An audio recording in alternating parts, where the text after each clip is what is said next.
এখানে হচ্ছে 3.5 কেজি মাংস, দিচ্ছি লবণ, এখানে আছে গরম মশলা পাউডার, ধনিয়া পাউডার এবং মরিচ পাউডার আর গরম মশলা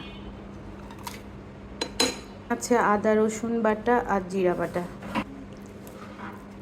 3.5 কেজি মাংস দিচ্ছি। সামান্য দিব সয়া সস, 1 টেবিল চামচের মতো হচ্ছে টক দই। আমি হলুদ আর পেঁয়াজটা মাংস কষানো হওয়ার পরে দিব। 15 মিনিটের মতো এটা মেখে রেখে দিব, তারপর চুলায় আগুন জ্বালাই দিব আর একটু তেজপাতা দিব।